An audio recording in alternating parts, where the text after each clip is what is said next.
Welcome to Get the Facts, the program that provides you with information on government's policies and initiatives. I'm your host, Enthros Campbell. How much do you know about mental health? Can you identify if someone you know is experiencing a mental illness? Do you know the risk factors for mental health conditions? And even more significant, during this period, can the stress related to COVID-19 negatively impact one's mental health? Well, in today's program, we have the facts. Our resource person is Dr. Kevin Goldburn, Director of Mental Health and Substance Abuse in the Ministry of Health and Wellness. Dr. Goldburn, welcome to the program. Thank you, Ms. Campbell, for having me here. Okay, we want to start at the very beginning. What is mental health? So mental health is a component of what health is. Well, the World Health Organization has defined health as being a state of well-being, both mental, social, physical, and spiritual well-being, and not the mere absence of disease. So if two brothers, managing each other for a long time, then their social well-being is not there. So we could say that they're not healthy. Now, mental health in particular now can be further defined as someone who is at a state where he or she can cope with the normal stress of life, can be productive in his or her community, and can establish meaningful relationship. So a person is functional because their mind is operating at a level to allow them to function well. How would you grade Jamaica as it relates to our mental health? Well, I think we're coming a far way because I have had in my clinical experience where a person actually come to my office inquiring about either their health status of themselves, the mental health status, or of some relative. So persons are more willing to ask questions and to inquire about how they are doing because the way they are feeling, the way they are behaving and interacting with others. However, there's still a significant amount of stigma attached to mental illness and taking even medication because some persons will take the counseling, but if you prescribe to them medication, they say they don't take any madman pills. So there's a stigma attached still that we are still trying to work on. Right. So are we good, are we doing good or not as it relates to our entire well-being mentally? I think we are doing better than before. Yes, I think we're doing better than before, definitely. Yes. Okay, can you tell us now about some of the symptoms of a mental illness, especially we look at children first and then adults? Children can present with some of the symptoms that others present with, like you may have mood changes, where a child might be crying a lot, or a child may become irritable. There may be also sleep disturbances, and there may be also be behavioral changes. When children find you have more behavioral change, a child might be still playing, but yet he or she fights a lot, so getting into a lot of fights with others. Or you might see a change in their social interaction, where they may either become very clingy to their parents if they're fearful, or they may become withdrawn. And the important sign to look for is actually their performance at school. So a child might be doing fairly well in school, and then we notice a drop in his grades or her grades, and then we understand that that child may be having some mental health issues, and it's reflecting in their academic performance. So what does a parent do in that instance? In that instance, the parent will have to speak to the teacher to find what's happening in school, because sometimes in the schoolroom, where it is more structured, they may see a change in what the child is doing, whether the child's interaction in class, interaction with his or her peers, and general even behavior on the playfield. Your child used to be very playful, no longer goes out to play. So one way is found from the parent, from the teacher, what's happening. Also, if there's a negative report that there's some changes, then they can seek help by taking this child to a counselor. We actually have child guidance clinics, which are run by our psychologists, psychiatrists, the officers who are especially trained nurses who actually can do an assessment, find what's happening. Is it a mental issue? Is it a learning problem? And do the necessary assessment and make the necessary intervention. All right, so these clinics are for free? Do we have to pay? Yes, they're free. There are about over 20 child and adult mental health clinics across the length and breadth of Jamaica. Okay. All right, what are some of the illnesses that children are diagnosed with as a result of a failing mental health? Well, believe it or not, children are diagnosed with depression. They may have depression, will have excessive sadness, lack of interest in usually enjoyable activities. They may have anxiety, where you find the child is maybe irritable, not sleeping well. Child may actually have a regression in his or her development. So a child who probably at past bedwetting stage may have a regression where he or she starts bedwetting again. And those may be early signs that the child is having some mental issues and manifested not only in behavioral means, but also in physical manifestations of it as well. All right, so that's depression. Any other? And then there's, well, attention deficit hyperactivity disorder, the fairly common one that you may see in children, where about 5, 6 years old, where it is noted that this child doesn't pay attention for long. The child always seems to be fidgety, interrupts other children. The child, whenever he or she is going about whatever they're doing, they don't walk, they run. They tend to can't wait their turns in class when teacher asks them a question, say, me, miss, and they want to answer before other persons.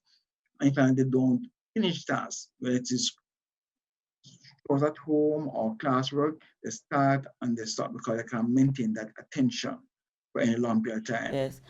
We tend to think that AD&D, though, is something that is really not a Jamaican thing. Mostly those illnesses occur in people who live elsewhere. How do you respond to that? No, it's very present in Jamaica because we do have persons who definitely have it. And when they are put on medication plus having environmental changes, they see significant improvement. And just from the parents, they really have it because parents really find it very difficult to manage them when they are having symptoms and they're not able to slow down, do things at a relatively good pace, complete the task, and learn at school, because it'll affect their learning too, because they can't pay attention long enough, they don't concentrate long enough, they don't do classwork, they start and finish, they tend not to do very well, and not do well in exams too. We're going to take a break now and we'll come back with more discussion on mental health.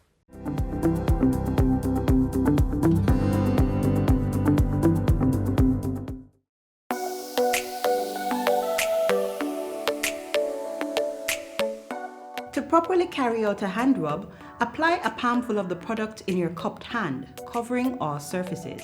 Rub your hands palm to palm. Rub your right palm over the back of your left hand with interlaced fingers and vice versa. Rub your hands palm to palm with fingers interlaced. Rub the back of your fingers to opposing palms with fingers interlocked. Rotationally rub backwards and forwards the clasped fingers of your right hand in your left palm and vice versa. Once your hands are dry, they are now safe.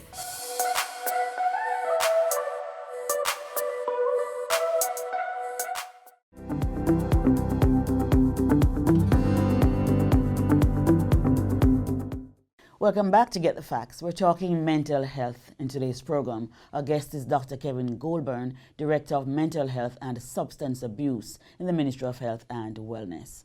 So, Doc, we were talking about children in the first segment. I want to continue with the children. What kind of impact do you think with the whole idea of staying inside? What kind of impact has that had, if any, on our children? Well, our children are a bit confused by it, especially depending on the age of the child, because he or she is used to going to school, even in kindergarten, and they use that interaction. I know a child who, when was told that there will be no more school as of tomorrow, she began to moan about it and said she doesn't want to go home because she wants to miss her friends and her teachers and so on. So it definitely impacts on them in that they don't understand. And furthermore, what happens to them is that they may start having behavioral issues because they want to go to school, their parents are not allowed to go to school, they may have temper tantrums, they may become very irritable, they may even have regression in their development, they may have bedwetting, and they may have issues with eating. Yes, so they're still at home because the school is still out for the younger children. What can we do as parents at home? What should we do? Parents, yes. Yeah, so we should first of all explain to the child, according to the child's age, what is happening, why this restriction and movement and staying at home is important. 2, to try as much as possible maintain some sort of structure to their day. So in the morning, they should still get up, to have a bath, to put on some change from the night clothes to day clothes, have the breakfast, and have some interaction time with whether it's going to be with a tablet or with some other device, a break time, lunch time, and also as much as possible to interact with the child, to ensure the child have some kind of semblance of some structure as they would have had when they go to school. It won't be the same, but it will be something that will occupy them and they'll feel less distressed by not being at school. I think can also be trying to get them to be in contact with their friends over the phone and so on. So yes, they might not see them to touch them, but even to speak to them on the phone, it will help them a lot to somewhat maintain a sort of connectiveness with their friends and even relatives. The pandemic has also caused some problems, mental issues with adults as well, yes, because people have lost their jobs, people have failing health. What have you seen? Are you seeing more people now with mental illness since COVID-19? Yes, because we actually have a helpline where we have been getting calls through these helplines, and even through the Ministry of Health COVID lines. A lot of calls are coming in where persons are expressing concern about symptoms they're having, are they having COVID or not. They're worried about how it's going to be an impact on them. They're losing jobs or losing income stream. How are they going to manage? Not too sure how long it's going to last. And for persons who have had previous illnesses like anxiety and depression, those may be getting worse. For those who never had illnesses, you find that a lot of people become anxiety disorders, persons become very fearful. So it has affected persons quite significantly. We talk a lot about anxiety and stress in nowadays. Tell me, what are some of the symptoms of someone who is experiencing anxiety issues? The person who is very anxious will tend to have a difficulty concentrating on any activity, may become very restless. So if he or she is in a space, maybe pacing up and down, the person may have difficulty doing any task at all. May start and stop. The person may have sleeping issues where they find either difficult to fall asleep or interrupt the sleep all through the nights. And this person may also become quite irritable as well. Become a bit short-tempered. Whenever someone says something to them, they might get very irritable in a response. So it affects them a lot. And persons who are anxious sometimes also become depressed because they realize that they're not behaving their usual self. They also may become depressed with time as well. So anxiety and depression tend to walk hand in hand. Oh, so we talked about anxiety, we talked about depression, we talked about AD&D. What other mental illnesses we are seeing in Jamaica? Well, we have some persons who will also have what we call psychotic illnesses. And by psychosis, we mean that person may have a loss of their perception of reality. So the person may become so anxious, reach a point where he or she is experiencing things which are not in keeping with reality. So they become very fearful that somehow someone is going to hurt them, or they are going to be somehow they're going to get a disease and it's going to affect them, even though they're having symptoms. And they have these beliefs which are not in keeping with what is real, but for them it seems very real to them because they are so nervous. They reach a point where they actually become confused, restless, want to run away. They do different things, which when you're looking on, it will be like a bizarre behavior. Yes. Do mental illness ever go away, Doc, or by themselves, or you really need to treat them? So it depends on the severity. Because some mental illness, if it's mild and it is caught early enough, with some lot of support from family and from friends and so on, the person can recover and be okay for the rest of their life. In some instances, even we have intervention from the psychologists and psychiatrists. We have some illnesses which are time limited.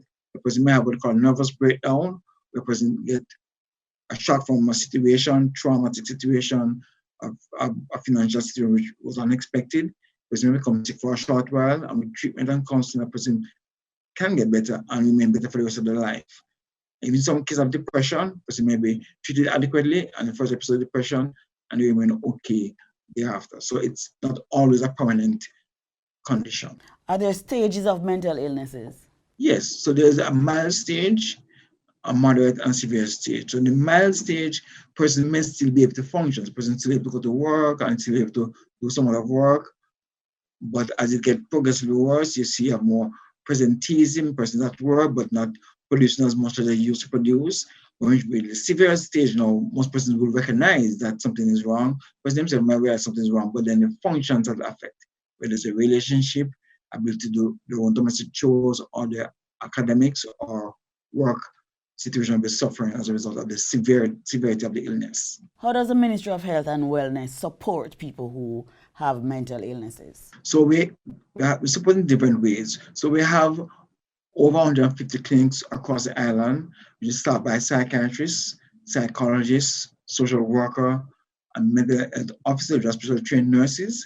And what we do, we try to provide a holistic care for patients who may have mental issues. Because realize medication is not the only thing that they may need. They may need to have some counseling, which is where psychologists come in to provide some counseling to the persons to deal with problems and learn new problem skills, new coping skills.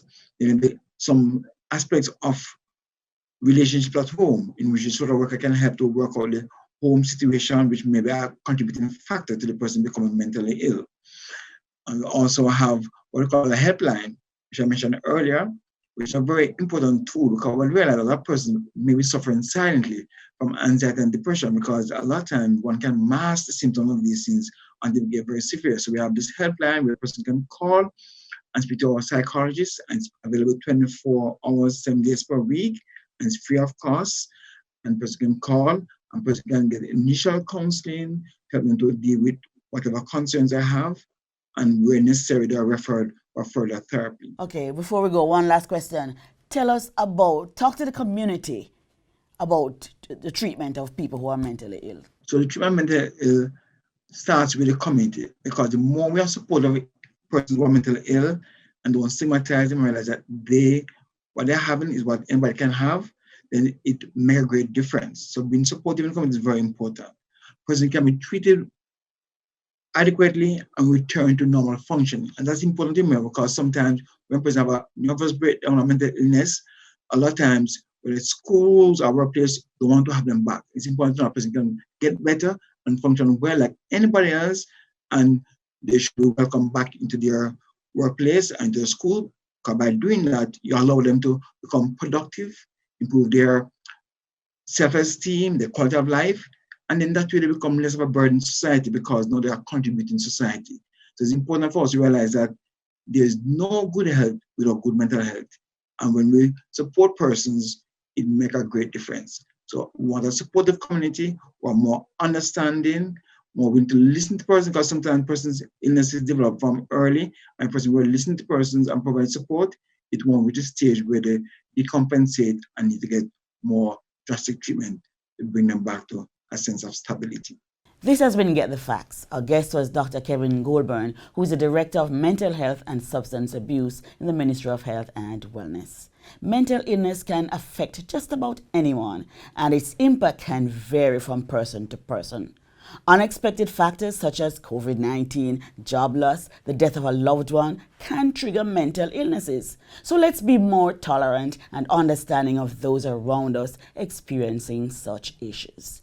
If you or someone you know is suffering from mental health issues, seek help today. It can be treated. Until next time, when Get the Facts brings you, as always, more pertinent and important information. I'm Enthros Campbell. Thanks for watching and take good care.